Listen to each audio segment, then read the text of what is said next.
The sensor alarm started small. A quiet ping in a room full of quiet pings. Navigator Thresh of Keth, monitoring station Valar 9, did not look up from his meal when it sounded the first time. Alarms went off constantly in deep space. Rogue signals bounced off dust clouds near the rim. Dead satellites sent ghost pulses into the dark. Half the time the sensor board lit up because a comet shed a rock, and the rock drifted through a scan zone. Then it pinged again. Thresh set down his food. He pulled the readings. The object was not a comet. It had a drive signature, a thermal bloom that spread across his display like a bruise spreading under skin. Something was under acceleration, something very big. He zoomed out, then out again. He stopped zooming because the numbers stopped making sense. He opened the command channel. Thresh. Station Commander, come to the sensor bay. Commander Yaela. I'm sleeping. Thresh. Commander, come now. She came. Commander Yaela was a tall Keth, gray-scaled, with the flat yellow eyes of someone who had spent 30 years managing a monitoring post that never monitored anything interesting. She had 12 years left before retirement. She had planned to spend those years without incident. She looked at Thresh's screen. She looked for a long time. Yaela. Run the calibration check. Thresh. I ran it 3 times. Yaela. Run it again. The numbers do not change. The object was 0.4 light-years out in closing, moving at a speed that should have been impossible for something that size. Its drive bloom was enormous. Not the clean, efficient signature of Keth engineering, not the precise geometric burn of Valari cruisers, not anything she had seen from any species in known space. It was rough, almost violent, like something pushed far past its limits and kept going anyway. Yaela. Classification? Thresh pulled up the shape analysis. The computer worked on it. It took a minute longer than it should have, as if it needed the extra time to convince itself. Then the designation came back. Thresh read it 3 times before he said it out loud. Thresh. It's a ship, Commander. Hull configuration matches an Earth-class vessel. Thresh. A warship. Thresh. The registry match puts it as the ISV Iron Grace. He looks up at her. Thresh. Commander, the ISV Iron Grace was declared lost 212 years ago. Part 2. What happened 200 years ago? Quieter, measured. This is history. The Keth hegemony was old. 400 years old by their own counting. Longer if you included the centuries before formal unification, when their 3 homeworlds fought each other and called it culture. They had expanded across 47 star systems. They had absorbed, outlasted, or crushed 17 other species. They were not cruel by their own measure. They were simply efficient. They found weaker civilizations. They offered terms. The terms were always the same. Yield. Contribute, be protected.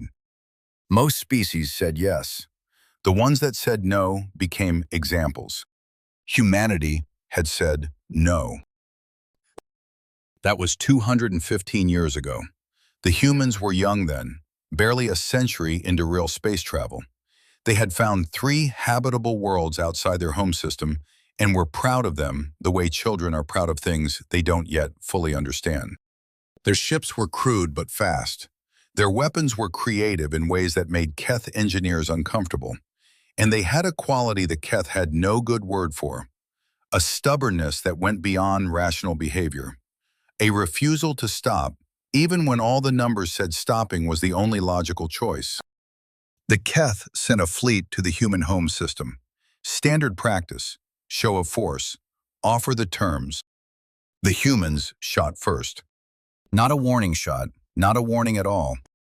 The lead Keth cruiser was turning to present its broadside for the formal terms broadcast when three human warships hit it simultaneously from three different angles. The battle lasted 11 hours. The Keth won. Of course they won. 43 ships to humanity's 9. But 6 of those 43 ships were destroyed. Not damaged, not disabled, destroyed, broken open. And when the human fleet finally broke and scattered, 3 of the surviving ships turned back and made suicide runs at the Keth flagship. 3 of them. Only one got close enough to matter. One ship, running with her hull on fire and every alarm she had screaming at once, pushed through the Keth Point defense grid and rammed the flagship's engine cluster. The flagship did not survive. Neither did the Iron Grace. The explosion tore something in local space, a rip, a fold, a wound in the dark. And when the light died, there was nothing where the Iron Grace had been. No wreckage, no debris, no bodies. Just empty space, and the fading echo of something enormous that had stopped existing. Gone. The Keth returned to Earth 3 months later with twice as many ships in simpler terms. Humanity, without its fleet and without its finest ship, accepted. There was no choice. Earth was classified as a protected world. It could trade, govern its own local matters, maintain small internal security forces. It paid tribute. It provided labor for the outer stations. It was useful. It was quiet. It was small. The Iron Grace became a legend among humans. The ship that refused to quit, the crew that had faced 43 ships and made those 43 ships bleed. Among the Keth, she was a training story, the kind told to new fleet commanders to explain one simple rule. When you fight humans, make sure they are completely finished. Every piece, every crew member, every shred of hull, because if you left something, it came back. Part 3. The Fold. Commander Yaela sent the signal to High Command within 20 minutes of confirming the readings. She did not sleep again that night. The response came 6 hours later, faster than any response she had received in 12 years at this post. The seal on the transmission was the highest she had ever seen. Grand Admiral level. The orders were short and clear. Do not engage. Monitor only. Await the fleet. So she monitored. As the Iron Grace drew closer, Thresh's instruments started returning data that made no sense. The ship was the right shape, roughly. The core hull matched the registry. The spine, the main drive section, the general outline. Yes, that was the Iron Grace. But what was attached to it was something else entirely. Something had been built around the original hull. Not repairs, not patchwork, real construction. Massive, deliberate construction. The Iron Grace's original hull was a skeleton now, and something enormous had been grown over it and through it, the way a reef builds up around a single rock left in the sea for long enough.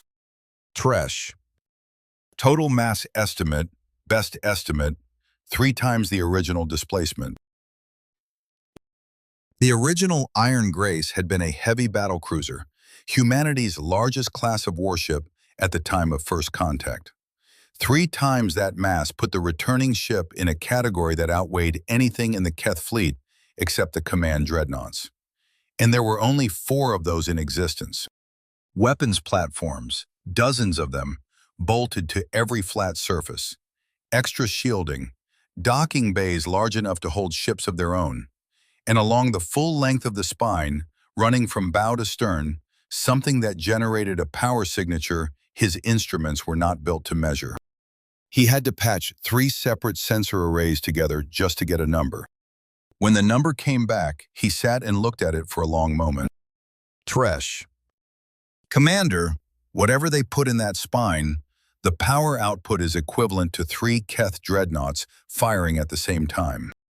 The Iron Grace passes within visual range. Thresh captures every frame. The ship looked like something built by people who had been very far away from help for a very long time and had made do with whatever they found. The outer armor was dark, almost black, made of panels that were not all the same material, pulled from different sources, cut to shape, welded into place by hands that cared about function and nothing else.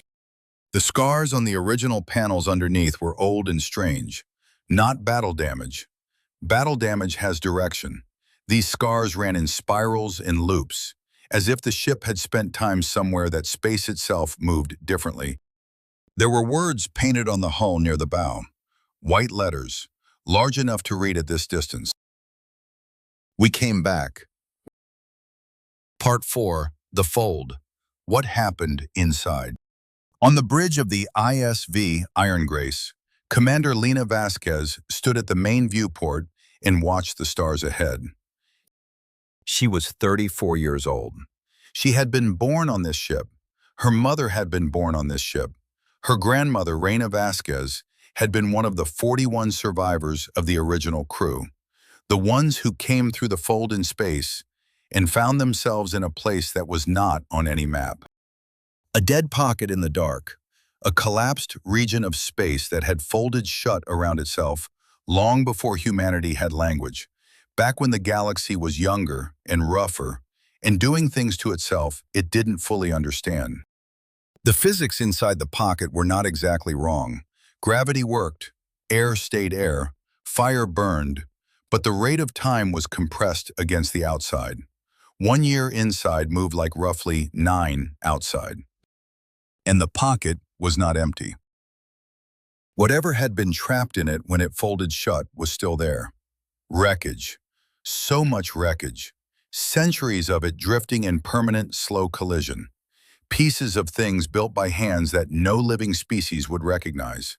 Ships, or things shaped like ships. Stations, or things shaped like stations. Objects that resisted every attempt to scan them cleanly. Material in quantities and varieties the crew had never seen. Metals that did not appear on any periodic table they carried.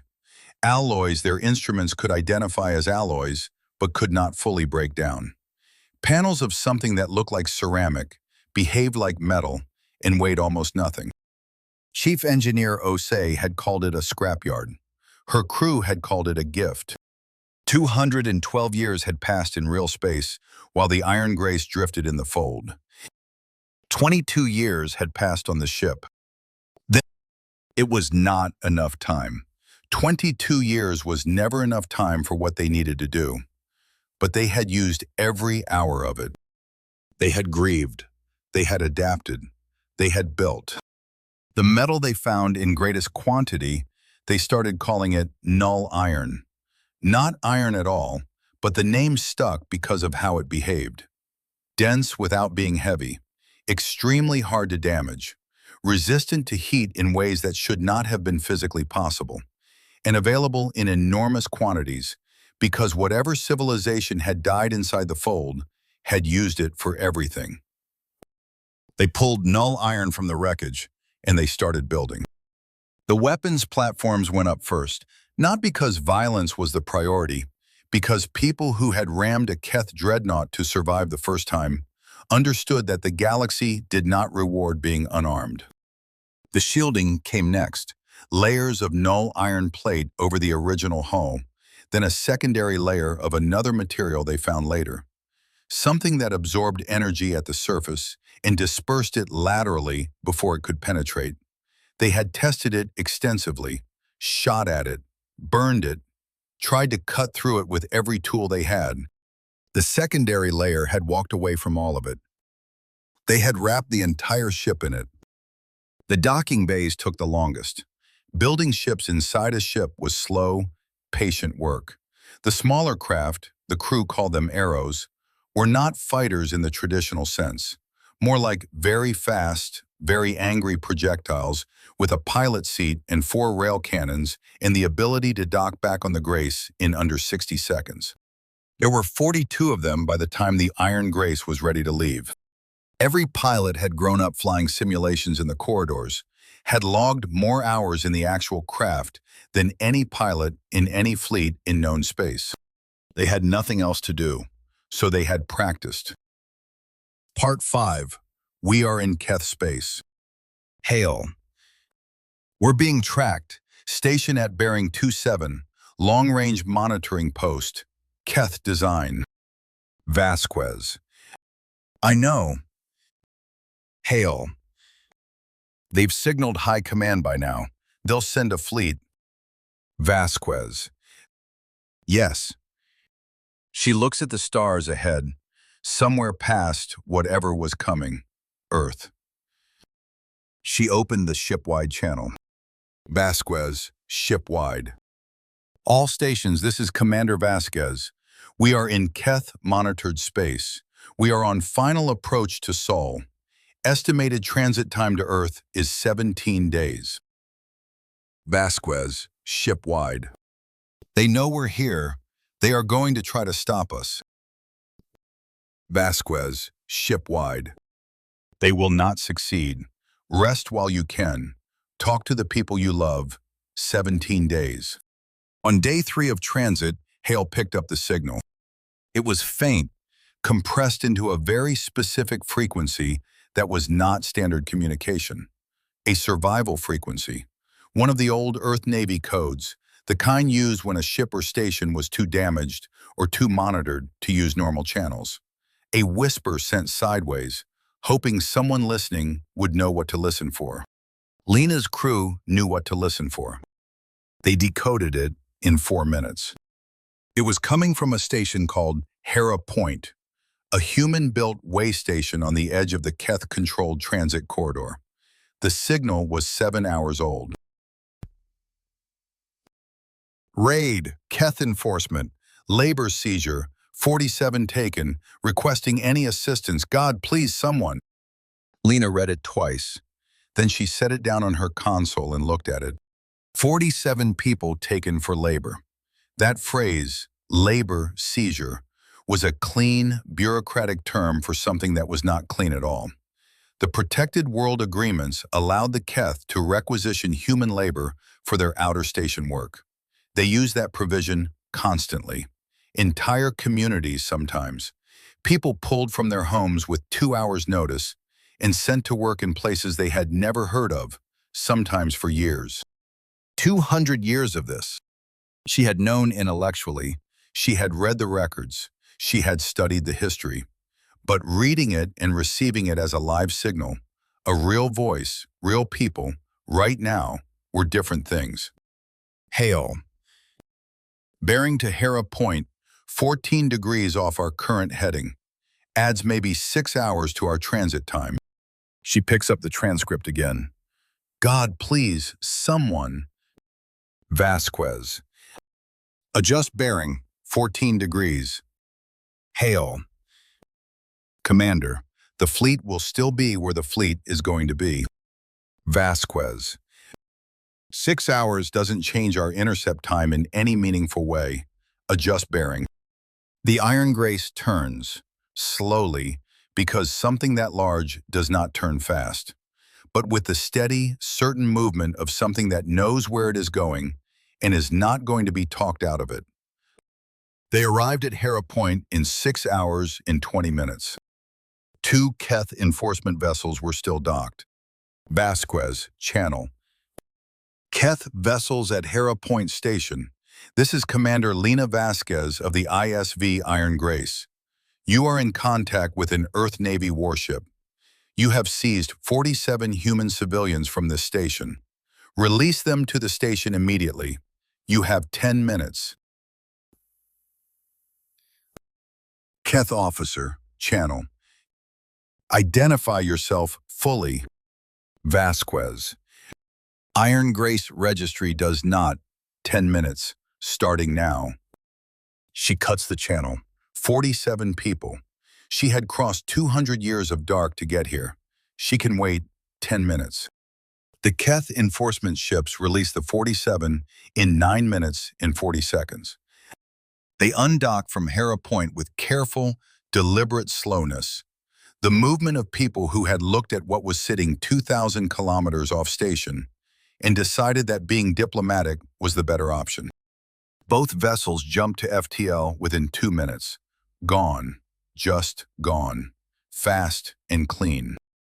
Through the station's communication system, Lena could hear voices. Confused voices. Then one came through clearly above the others. An older woman. Station administrator, probably. Administrator, station comm. What ship is that? What is that out there? Young crew member, station comm. That's the Iron Grace. Administrator. That's impossible. Young crew member. Ma'am, I know. Lena closes the station channel. She lets herself have one moment, just one, where she stands at her viewport and feels something she doesn't have a clean word for. Not pride, not relief. Something older and heavier than both. The feeling of a thing that was supposed to be impossible, turning out to be possible after all. Then she turns away from the viewport. Vasquez. Resume heading, Earth, best speed. Part 7, the Third Fleet. The Keth Third Fleet intercepted them 4 days later. 200 warships dropped from FTL in a clean, professional spread formation, each emergence lighting the dark like a slow strobe. They had positioned themselves across the Iron Grace's projected path, with 90 kilometers between each ship. A net that covered more space than the Iron Grace could dodge through in any realistic time frame. Fleet Admiral Soth commanded from the dreadnought Keth Sovereign. He had read the initial reports on the Iron Grace with professional interest and had arrived at what he considered a reasonable assessment. The ship was big, bigger than expected, modified beyond its original specifications in concerning ways. But it was one ship, one old, heavily modified ship, with a crew that had spent 22 years in isolation, using salvaged equipment that had never been tested in actual combat. Against 200 warships, he had run the numbers. He liked the numbers. SOTH, channel. Vessel identifying as ISV Iron Grace. You are in Keth hegemony-controlled space. You have committed multiple acts of interference with Keth Authority operations. You are ordered to reduce speed to 0, submit to boarding inspection, and await further instruction. Non-compliance will be met with force. You have 5 minutes to comply. The response came back immediately. Vasquez, channel. The arrows went out, 42 of them, spilling from the docking bays along the Iron Grace's flanks, scattering into the formation with a coordination that was not quite like anything that Keth had seen. Keth fighter tactics involved tight geometric patterns, centralized command. The arrow pilots flew like they had grown up in corridors, because they had, instinctively aware of where the others were, cutting through gaps, never staying in one place long enough to be reliably targeted. They targeted engines, not the ships, the engines. A disabled Keth ship was a message. A destroyed one was just wreckage. The spine line fired 3 more times. After the second shot, 30 Keth ships broke formation to engage the arrows, which was the wrong response. The arrows were not the problem. Moving 30 ships toward them meant moving 30 ships away from the Iron Grace. 30 fewer weapons bearing on the ship that was actually hurting the fleet. After the 4th shot, the Keth formation broke. Not a retreat, not at first. A break. Ships moving out of their assigned positions. Commanders making independent decisions. The beautiful clean net of Soth's formation dissolving into something more like a crowd. And a crowd was not a fleet. 40 minutes after the engagement began, Soth issued the signal that no fleet commander ever wanted to issue. Withdraw. Lena stands at her viewport and watches the Keth ships pull back. Behind her, the bridge is quiet. Not the quiet of people not talking, the quiet of people who have just done something enormous and are still in the process of understanding it. Then Hale speaks. Hail. Commander, one Keth vessel is not retreating. It's holding position at range. Mid-size cruiser. Observation class. Vasquez. Channel. Keth, observation vessel. I see you. I'm not going to fire on you. I want you to watch what happens next, and I want you to transmit everything back to High Command. Every detail. I want them to know what this ship is, what it can do, and what we are going to do when we reach Earth. Can you do that for me? Keth Observer, Channel. Yes. Vasquez. Good. Vasquez. Damage assessment in 1 hour. Rest where you can. We resume best speed in 90 minutes. Vasquez. Good work, all of you. Your families would be proud. Part 8. The news. The news moved faster than the Iron Grace did. The Keth tried to contain it. They shut down the commercial signal relays, flagged the Hera Point incident as a classified enforcement matter, issued instructions to every protected world station in the region to hold all outgoing traffic for review. They were efficient about it. But 47 people had been returned to Hera Point Station. Every one of them had seen the Iron Grace. The station crew had seen it. Both Keth enforcement ships were reporting to their commanders, and those commanders were talking to other commanders. And someone in one of those chains had a contact on a non-Keth ship who owed them a favor. Information wants to move. People want to tell each other things. These are facts of the galaxy that no amount of efficient signal management has ever successfully changed. It took 6 days for the word to reach Earth. Earth, in the 215th year of Keth protection, was a different place from the Earth that had launched the Iron Grace. The cities were still there. The people were still there. They had their governments, their music, their arguments, their food, their complicated relationships with each other. The Keth did not interfere with any of that, but something had gone quiet. The shipyards that had once built vessels like the Iron Grace were now certified for commercial construction only. The military training academies had been reduced to small internal security programs. The big radio dishes that had once reached out into the dark were now focused inward. The humans of Earth had become very good at not making large gestures. They kept their heads down. They paid the tribute on time. They sent the labor quotas when requested. They maintained and maintained and maintained that great human talent for endurance that looks from the outside like passivity, but is, from the inside, something much more like coiled wire.